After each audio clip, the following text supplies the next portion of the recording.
Hello दोस्तों, welcome back my channel. आ चुके हैं और एक नॉलेजेबल वीडियो के ऊपर रिएक्शन लेकर। एंड तक देखना, बहुत ही इन्फॉर्मेटिव होने वाला है।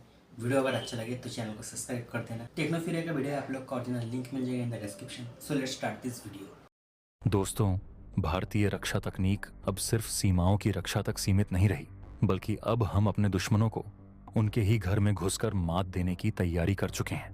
भारत अब सिर्फ एक डिफेंसिव पावर नहीं, बल्कि एक अग्रेसिव सुपर पावर बनने की ओर बढ़ रहा है। अब सवाल उठता है कि लगभग आखिर बन चुका यह है। कैसे संभव हुआ। कौन सी वो आधुनिक तकनीकें हैं जो भारतीय सेना को अजेय बना रही हैं? जवाब देखते हैं है गाइस, भारत की तेजी ऐसा क्या से है? डेवलप हो रही घातक और खतरनाक वेपन सिस्टम। आज मैं इस वीडियो में आपको भारत के एक ऐसे हथियार के बारे में बताऊंगा जिसका नाम शेषनाग है, और इसकी इतनी क्षमता है कि इसके बारे में जानने के लिए चीन जासूसी करवा रहा है तो पाकिस्तान ऑनलाइन जानकारियां इकट्ठा कर रहा है। अगर आप भी यह जानना चाहते हैं कि भविष्य के युद्ध में भारत की ताकत क्या होगी, तो इस वीडियो को अंत तक जरूर देखें। लेकिन वीडियो में आगे जाने से देखना तो पहले बनता ही है। आगरा आपको भी भारतीय हथियारों के बारे में जानकर गर्व होता है, तो वीडियो को लाइक करके कमेंट बॉक्स में जय हिंद जरूर लिखें। याद रहे, जय हिंद कहना हम सब के लिए गर्व की बात है। दोस्तों, आपको जानकर गर्व होगा कि भारत की नई रक्षा तकनीक दिन ब दिन और भी उन्नत होती जा रही है। आज हम आपको एक ऐसी टेक्नोलॉजी से रूबरू करवाने जा रहे हैं जो भारतीय सैन्य शक्ति को एक नई ऊंचाई पर ले जाने की क्षमता रखती है। अब सवाल उठता है कि लॉइटरिंग म्यूनिशन आखिर है क्या? इसे हमारे शेषनाग रेंज के तहत लाया गया है, यानी यह एक ऐसा घातक हथियार है जो दुश्मन के इलाकों में घुसकर सटीक वार कर सकता है। यह लगभग 1000 किलोमीटर की दूरी तय कर दुश्मन के ठिकानों पर अचूक हमला कर सकता है। आपको जानकर हैरानी होगी कि यह प्रणाली लगभग 3 घंटे तक हवा में मंडरा सकती है, यानी टारगेट की पहचान करने और उसे सही समय पर निशाना बनाने में यह अभूतपूर्व है। इसकी एडवांस स्टेज में प्रोटोटाइपिंग हो चुकी है और जल्द ही यह हमारे सैन्य बेड़े का हिस्सा बनेगा। अब सवाल यह उठता है कि इसमें कितने तरह के वॉरहेड्स लगाए जा सकते हैं। इस प्रश्न का उत्तर बेहद रोचक है। इसकी नोज में 40 किलो वजन तक का वॉरहेड भरा जा सकता है, जिससे यह किसी भी टारगेट को पूरी तरह नेस्तनाबूद करने में सक्षम है। और सबसे बड़ी बात यह है कि यह स्वार्म फॉर्मेशन में भी काम कर सकता है, अच्छा, यानी एक साथ कई ड्रोन मिलकर दुश्मन पर हमला कर सकते हैं।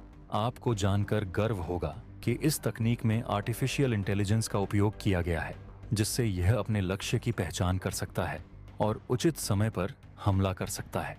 यानी भारत अब एक साइबर फिजिकल राष्ट्र बनने की दिशा में तेजी से आगे बढ़ रहा है। इसमें नेविगेशन, एवियोनिक्स और संचार की उन्नत तकनीक का प्रयोग किया गया है, जिससे यह पूरी तरह स्वदेशी और आत्मनिर्भर है। अब आपके सामने एक और नई तकनीक पेश है, एक अनमैन्ड हेलीकॉप्टर। यह ड्रोन हेलीकॉप्टर विशेष रूप से उच्च ऊंचाई पर ऑपरेशन के लिए डिजाइन किया गया है और 4000 मीटर की ऊंचाई तक उड़ान भर सकता है। इसकी एंड्योरेंस करीब 6 घंटे की है, जिससे यह लंबे समय तक मिशन को अंजाम दे सकता है। इसका इस्तेमाल सिर्फ निगरानी के लिए ही नहीं, बल्कि लॉजिस्टिक्स सपोर्ट और जरूरत पड़ने पर मिसाइल लॉन्चिंग के लिए भी किया जा सकता है। यानी यह एक बहुउद्देशीय सैन्य उपकरण साबित हो सकता है। अब बात करते हैं एक और नई प्रणाली की, मदरशिप यूएवी।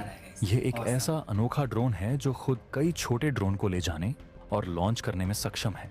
यानी यह एक चलता फिरता हवाई युद्ध क्षेत्र है। यह ड्रोन 100 किलोमीटर दूर तक जाकर मिनिएचर ग्लाइड बॉम्ब्स को टारगेट पर गिरा सकता है।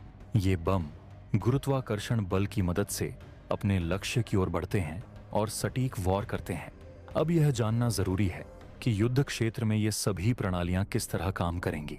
जब किसी दुश्मन देश की सेना हमारी सीमा पर आक्रामक रुख अपनाएगी, तब लॉइटरिंग म्यूनिशन का उपयोग दुश्मन के ठिकानों को नष्ट करने के लिए किया जाएगा। यह 3 घंटे तक हवा में रह सकता है और कमांड सेंटर से निर्देश प्राप्त करते ही दुश्मन के टैंकों, बंकरों और सैन्य अड्डों पर हमला कर सकता है। मदरशिप यूएवी दुश्मन के एयर डिफेंस सिस्टम को भेदने में मदद करेगा। यह अपने साथ कई छोटे ड्रोन ले जाएगा और युद्ध क्षेत्र में पहुंचते ही उन्हें छोड़ देगा। ये छोटे ड्रोन दुश्मन के रडार सिस्टम को जाम कर सकते हैं, उनकी मिसाइल लॉन्चिंग क्षमताओं को कमजोर कर सकते हैं और उनकी एयर डिफेंस प्रणाली को पूरी तरह ध्वस्त कर सकते हैं। अनमैन्ड हेलीकॉप्टर का उपयोग सेना की लॉजिस्टिक्स सपोर्ट के लिए किया जाएगा। युद्ध क्षेत्र क्या ही में बताऊं सैनिकों को हथियार, गोला बारूद और अन्य आवश्यक वस्तुएं पहुंचाने के लिए यह हेलीकॉप्टर एक बेहद महत्वपूर्ण भूमिका निभाएगा। साथ ही इसकी निगरानी क्षमताएं किसी भी दुश्मन गतिविधि को पहले से भांपने में मदद करेंगी। इन सभी प्रणालियों का सबसे बड़ा लाभ यह है कि इनका उपयोग बिना किसी मानवीय नुकसान के किया जा सकता है। दोस्तों वीडियो तो यहाँ पे खत्म। बहुत ही जबरदस्त मजा आ गया गाइस। ये जो ड्रोन का नाम दिया गया है ना, शेषनाग, बहुत ही सुंदर गाइस। इतना अच्छा नाम रखा गया, क्या ही बताऊं। आप लोग को शेषनाग के बारे में कुछ तो पता ही होगा। हमारे जो देवादिदेव महादेव है, उनके गले में जो नाग रहता है उसका नाम है शेषनाग, और उसका पावर तो आप लोग को बहुत ही अच्छी तरीके से पता होगा। तो इसका नाम जब शेषनाग रखा गया तो इसका जो खूबियाँ है वो भी बहुत ही ज़बरदस्त, जो कि हम लोग को वीडियो के अंदर बताया भी गया है। मुझे इस ड्रोन का पता एक चीज़ बहुत अच्छा लगा, ये तो खुद बहुत ही डेडली जो ड्रोन है, मगर ये अपने अंदर भी छोटा छोटा जो ड्रोन होता है ना, स्वान ड्रोन, उसको कैरी कर सकता है। और आप लोग को पता होगा स्वान ड्रोन एक बहुत ही खतरनाक ड्रोन्स का झुंड होता है।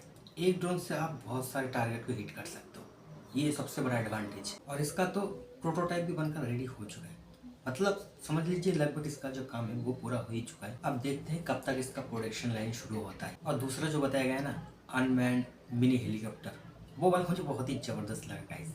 देखने में भी बहुत प्यारा लग रहा है, मगर ये दिखने में जितना प्यारा है ना, उससे भी ज़्यादा डेंजरस है। इसका जो रेंज है वो भी बहुत ही बढ़िया है, 4000 किलोमीटर। निगरानी तो करेगा ही, उसके साथ साथ मिसाइल भी फायर कर सकता है। जिस तरीके से हमारा जो साइंटिस्ट है हमारे देश के लिए काम कर रहा है यार, काबिले तारीफ। सबसे बड़ा बात पता क्या है, ये दोनों जो हथियार है पूरा का पूरा मेड इन इंडिया है। और मैं तो ये चाहता हूँ कि हमारा हर एक हथियार मेड इन इंडिया ही हो, किसी बाहर के देशों के ऊपर हमें निर्भरशील रहना ही ना पड़े। ओवरऑल वीडियो बहुत ही ज़बरदस्त था, दोनों का दोनों हथियार मुझे तो बहुत ही अच्छा लगा।